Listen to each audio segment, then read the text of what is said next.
I always want to give people a sense with these Tuesday sessions. It's essentially nonstop content and education that kind of builds the program as you go through it, because there is no end point in getting better and better, or getting good, or going from bad to good, or going from negative to positive in P&L in trading. There is no end point. It doesn't end. If there is, that concludes that you figured it out.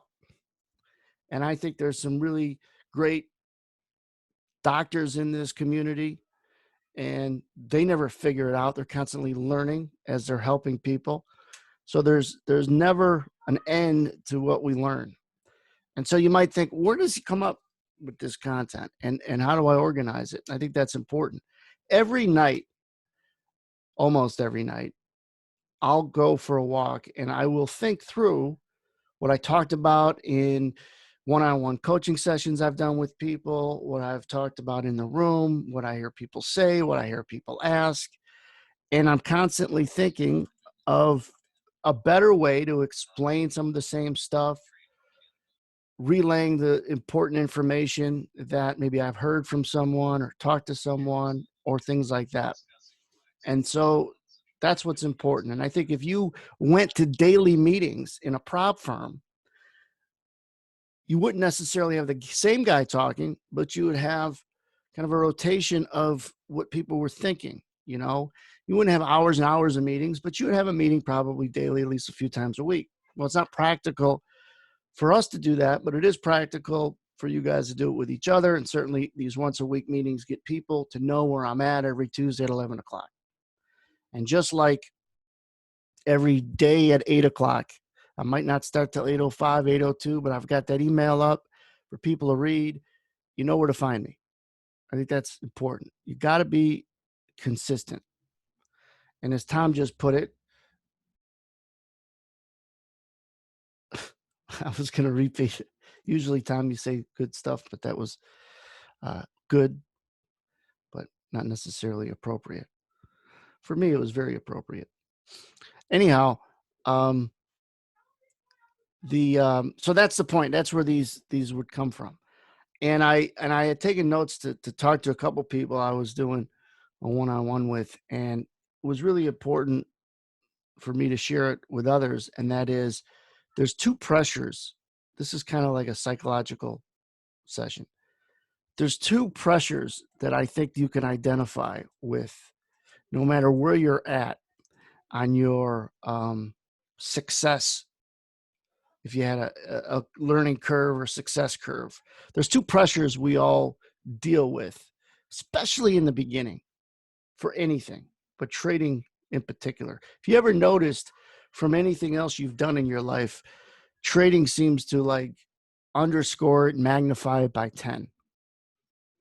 So there's two pressures that there's a lot of pressures, but two I think people could identify with. That is the little voice in their head or the little guy on their shoulder. It's always talking to them. And one of them is the money. If you're in a trade, as it's getting bigger or smaller, if it's a loser, as it's getting smaller, and you start thinking of how much you gave back or how much you lost. And so there's always monetary pressure. That should be easy to understand. And that goes for any business deal, any business sale, any purchase you make at a store. Money always creates pressure. Should I buy this if you're at a store? Could I wait? Should I wait? Could I get it cheaper? Is it expensive? How about this house? How about this car? How about this shirt? How about this contract? So money always creates pressure. Well, now it's front and center and magnified like crazy in trading, because it's every time you not only click the mouse, it's every time you decide not to click the mouse. Your mind says, hey, you didn't click the mouse right there. And guess what? It was a winner. Good thing you didn't click the mouse right there, because it would have been a loser.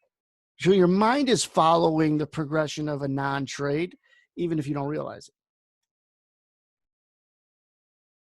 So the monetary pressure creates clicking the mouse, not clicking the mouse. It's there even if you don't get in the trade. It's certainly there when you're in the trade. You know, the saying is don't trade the money. It's impossible not to trade the money. You need to minimize how much you think of the money. There's no doubt, but it's impossible to eliminate it 100%. So I don't want people to try. I want people to try to minimize it. I want people to recognize that obviously you're not alone. The monetary pressure is there. You got to recognize it. You got to find ways to minimize how much, how often you think about the money when you're in a trade, before you get into a trade, after you got into the trade, because that is too much pressure and will kill you. Not literally, but your trading success. It will really make it difficult to fight through it when you're always thinking about the money. That's why the micros have given so many people the opportunity to train themselves to just trade the process, trade the idea, trade the flow, trade the relationship. And the money, yeah, it's real. There's some skin in the game, but it doesn't add up. You could have a really horseshit day and still only lose 40 or 50 bucks. $100, you lose $200. That's a lot, but that's a really horseshit day if it's the micros. It's not $2,500. Right? So you shouldn't lose $100 or $200. I mean, that's a really bad day. But the point is, you could have 40 or 50. That's a bad day, but it's $40. You guys blow that with a bad dinner, cost you $50.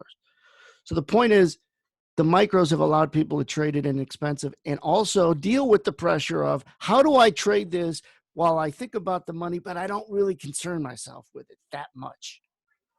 You know what I mean? You're not going to enjoy the meal if you're worried about what it costs, right? So at some point, don't go out to eat if you're worried about what the steak costs. You got to enjoy what you're doing. And so many people that I talk to are so passionate about trading. So the money is always going to be, that's what we're doing this for, but it can't be front and center and create pressure, a little bit of pressure. But man, you got to train yourself to trade the numbers. Now, does that mean become numb to it? Because that's dangerous. That's where people at some point just add, and then it's like, well, who cares now? Might as well. Well, that's not a way to minimize the money either. You know, people who are too scared to trade are on one extreme. People who are just devaluing the money, doesn't matter. They tend to add or have small winning days and big losing days. It happens. It happens to me. It happens to everybody. Sometimes it's just one or two stupid ideas that affected your bad day. But again, the monetary pressure should be obvious. But what isn't obvious is how it comes at you different ways. I think my dog would be a great trader because he's the one I'm walking when I go over some of the ideas for these sessions. He's probably wouldn't be surprised one day he opens up my workstation and starts clicking the mouse. But the point is that that's what I want people to do. I want you to talk to yourself. I want you to do some exercises. I want you to get through, be different. Be different so that you could devalue the money a little bit, but not completely. And you're not on this line here. You're not at one extreme where you're too fearful to trade because the money matters, but you're not over here either where who cares now? I liked it at 50. I love it at 40. Might as well buy it at 30. That's not trading. That's donating. All right. So that's one pressure. You don't have to be a psychiatrist to understand it and deal with it. I think the one thing that's important with dealing with any kind of pressures is to recognize they exist. With any kind of problem, not just pressure. Any kind of problem you always hear. First thing is identify it, recognize it, then you have a chance. Pressure, and I don't want this session or any other session to be, hey, this was a great session, Anthony. And then you go and you stub your toe and then you get distracted and you're watching 4 hours of YouTube videos. I don't mean you have to leave this session and go and work really hard, but don't let a good session and good conversation turn into no action, no activity. Work on it. Write note card. Do something so that you sweat. That's physically exercising, but mentally sweat somehow, some way. So you're training yourself to be better where when I look at you trading, if I physically looked at you, look like a machine, you look like a robot.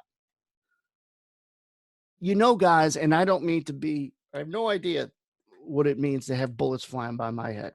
I'm not courageous enough to go out and do what military men and women do. But I could tell you from a book that I'm reading and just common sense, they're human. They know what's at stake when they're in a firefight, but they're not as scared as I would be, not being properly trained either, right? As a trader, don't get caught up in the minutia and the nonsense about how great your idea is and how important order flow is and everything else. Yeah, that's kind of important. Trade yourself. Train. Don't educate. Train. The education is here. Find a way to train yourself to be not completely fearless, but better than you were when you started. Where this is just an S with a couple lines to it, through it. It doesn't have the, well, I lost X amount of dollars. I could have bought this. That's BS. You can't think that way. They used to joke on the floor. It's before my time. When you bought a big house, you paid for it twice. You bought the house and you paid for it in your trading because you were thinking about how am I going to, pay for this house. You tried to pay for it in a week. So you bought a big house, whatever you bought, when you bought something big, you paid for it twice. You know what helped us in the early days of the prop firm, not doing that? Was the owner telling us that story, because he was there as we came in and we went from, modest younger guys with not a lot of money to a ton of money and buying things. He told us, he says, don't pay for that twice. And he gets into this story about that was the theme or on the trading floor, an old saying. No, it wasn't inappropriate, Tom. If I said it, it might have been inappropriate to a whole group, but it was appropriate for me. The book that I'm reading, he asks, and I think it's a good question, is, but I don't want people to get political here. Here's what I want people to understand about my room. It doesn't matter if you think there's people in the room with a bias. You'd be surprised with how politically I hate them all. I don't trust Republicans. I don't trust Democrats. I don't trust conservatives. I don't trust liberals. And if you're a Democrat or Republican, you should be all in it together. It should be us against them, not us against us. The reason I'm saying this is because the book is by this Republican Congressman Crenshaw, Navy SEAL from Texas. Fortitude is the name of it. And I don't like reading books. I can't get through books that well. But I think he had one chapter that made me buy the book. It was one chapter, he said, and I didn't get to it yet. Do something hard is one of the chapters. Do something hard. Well, we all know trading is hard. We're doing something hard. We're doing what he says for us to do. So get in there and use the word train. And this isn't a lot of the concepts I'm talking about didn't necessarily come from this book, but it's a good book. But the word train, I think, is more important than educate. And that's where exercise is. Now, that's pressure number one. I didn't even get into number two. Number two pressure that is a little less obvious is the pressure of Warren. Let's see if you remember. Or Eric, I told it to you too. What's the second pressure? If he's listening, either one. First pressure is monetary pressure we all have, especially when you're trading it. You're going to think about it. Performance, not just the pressure of performance exactly, but the concern of performance, of success. When am I going to get this? Tell me that doesn't go through your head if you haven't gotten it yet. Meaning if you haven't turned the corner and you're really consistent, you're doing well. When am I going to get this? The pressure of I do well, bam, I give it back. And that's hidden pressure. Like the monetary pressure is obvious. People would get that. But the pressure of success and when you're going to get successful is kind of hidden, but it's there subconsciously, Sometimes just right out in front. When am I going to get it? And that is fine to use that as a motivator, but not to feel too much of the pressure. I've said this a long time ago. The key to anything is there's a sweet spot in everything. There's a sweet spot in how often you joke with someone, and how often you tease someone, and how often you exercise, and how often you eat, and every moderation. There's a sweet spot. You know, what size is a sweet spot for your risk tolerance and your trading account and your personality, everything, sweet spot for everything. There's a sweet spot for pressure. I don't want people to be immune to pressure, numb from it. You got to have some, but too much is going to paralyze you. So you identify it and train yourself to say, you know I'm trading the money, meaning I know I'm trading for money, but I'm not trading the money. I'm trading for money, not the money. You can't escape that. You'd be lying to yourself if you tried to say, I'm not, not doing this for anything other than it's fun. It's fun. No, you're doing it to make money. You're doing it to pull money out of the market. You're doing it to be better than someone else. So you have to trick your mind and trick your mind, but not lie to it, not lie to yourself. You got to put yourself in a position to have a sweet spot of pressure that keeps you from your little pressure keeps you from being complacent, forces you to talk and work. Listen, conversations with other traders who do this is working. When I say it's working, meaning that's like working. You're not being lazy if you're on a conversation with someone who makes sense and you make sense to them, and you're either reviewing your trade, you're just talking shop. Just think of doctors, right? You guys collaborate. You're working when you're talking with a doctor. That's how doctors get better, by talking to doctors, by talking to nurses, by talking to patients. Sometimes your patient might say something to you and be like, I don't want to admit that he's right, but maybe I should run that test. Because I think you guys would probably admit that nobody knows your body more than that person. So it ain't about being stubborn. It's about being open-minded. Again, if you don't have a little bit of pressure, you're in trouble. If you have too much, you're in trouble. But you got to recognize these two. And they hit me a couple months ago, and it was important to talk about it in this environment, but it came to fruition when I'm talking with a couple of guys I'm working one-on-one with, that you guys are facing these two pressures. Clear, everybody is, but particularly those particular guys. And in the grand scheme of things, in 50 years, we'll all be dust. So it's important to be successful, but don't make it like the end of the world in a race to be successful in a month or a week. As long as you're doing the right thing and working on it, you got nothing to regret.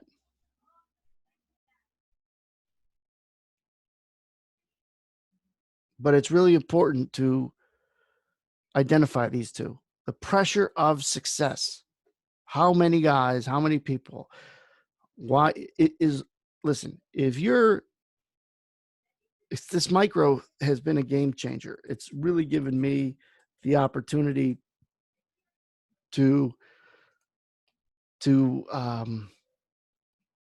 tell people, why would you trade the E-mini, or why would you sim if you haven't turned the corner? You're crazy to sim for too long, and you're certainly crazy to trade the E-mini if you haven't been able to get consistent with the invention of the micro and the liquidity of the micro. It allows you to do this, the T word, train. Don't educate yourself, train yourself. Train yourself to put up with a lot of pressure so it doesn't seem like pressure when bullets are flying past your head. Those guys are probably nervous, they're scared, but they're trained to react proactively. They're trained to deal with it, to slow their heart rate down. And so there's a lot of people out there that might have explained this better than me, that might have a degree in it, but there aren't many people that could have to you got to attach solutions to the problem. If this is the problem, what's the potential solution? And if you identify the problem, you have a chance at identifying the solution. And one of the solutions is the micro. Train yourself to have skin in the game, but trade the process, not the cash. Then you'll end up feeling good about having some progress, not being too beat up if you're not having progress because the money doesn't add up. And oh, by the way, you're also training yourself not to trade the money because you're trading money, but not enough to get you too nervous.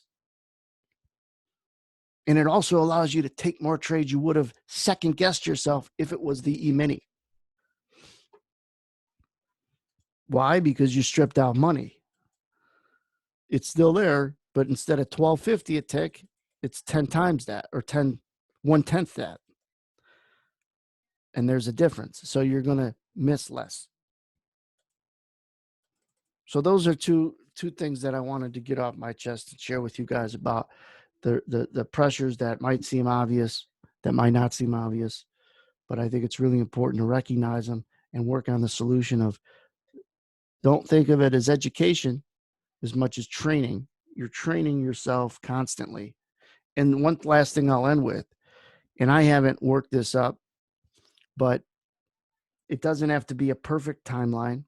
But I had a moment, I think the other night, where I actually seen something that looked like it was a timeline. And then I try to structure the education to kind of be sequential in a timeline fashion. But what does a timeline that helps explain a certain event look like? Well, first of all, the timeline is the line, this horizontal line. And then there's pictures or descriptions of what is going on.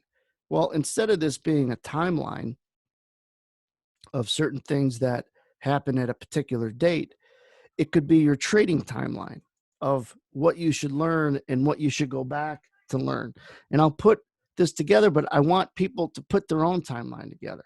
I want people to share at future meetings, and I want to see how many people will do this.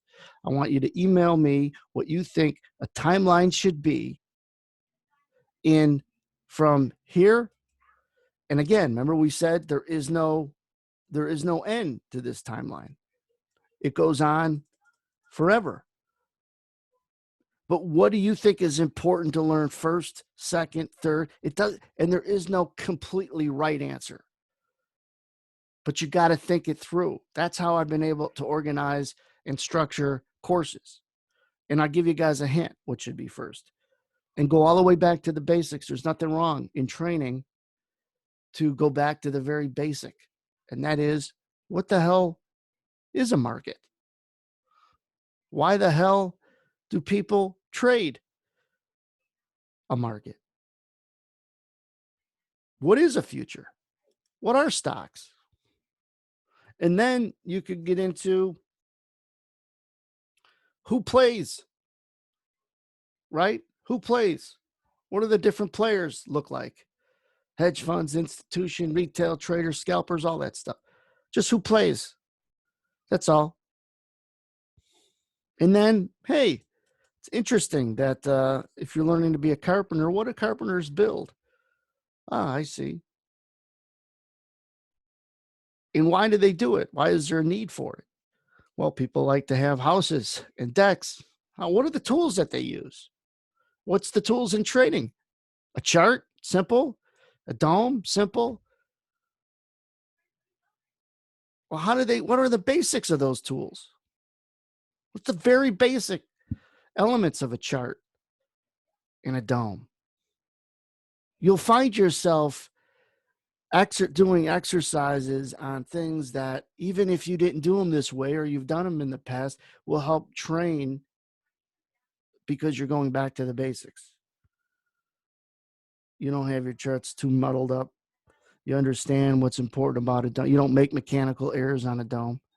Most people will learn strategies, ideas, order flow, stuff that they might not ever get to the important stuff, but they're looking for the trade, the setup, the strategy before any of this. And they should build up to how ideas, why do you come up with bullish or bearish ideas? How do I create locations? Then how do I manage that risk?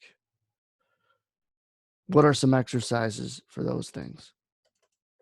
Seems like a lot, but when you write it out, it's not. It's not a lot. It only seems like a lot. When you write it out, you're like, man, it's a good progression. Talk to Tom here. Let me read what Tom just mentioned.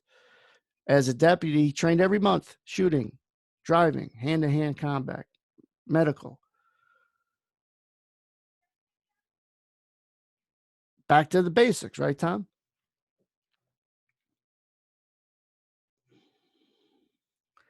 And it's like, am I telling people get a dome and just practice getting in and out? Yeah, if you've never done it, if you're not good at it. But if you are, then you move on and find another exercise that's important that you can go back to and do. That's what daily reviews when you have a workout buddy. Hey, I notice you're getting stronger. Really? I don't really notice. Oh, yeah. Thanks. That's why I'm afraid to go back out. Because, like I said in the training room, I'm afraid to go out with the risks of not getting sick, but people can't keep their hands off me. So I think the governor is of Illinois is isolating me. Not because I'm vulnerable, but I just break too many hearts.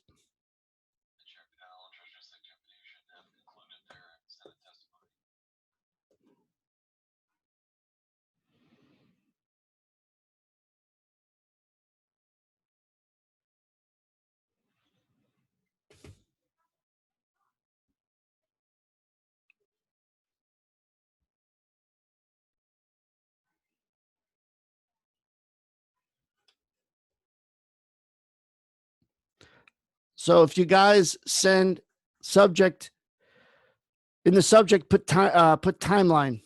Even if you're watching this video 2 months in the future or 3 months and say, oh, this video is from 4 months ago. Send me, but just put the subject timeline. And you don't have to draw pictures or anything else. Just write down in words what you think your timeline has been. It doesn't have to be 15 things either, but organize it. Organize it in your head. You have a better chance at being able to find good training for yourself, because what would work for me might not work exactly as good for you. But I can guarantee you one thing: if you're not training, you're not alleviating the pressures of trading the money and trading the success and worrying about being too um, too much haste in your effort.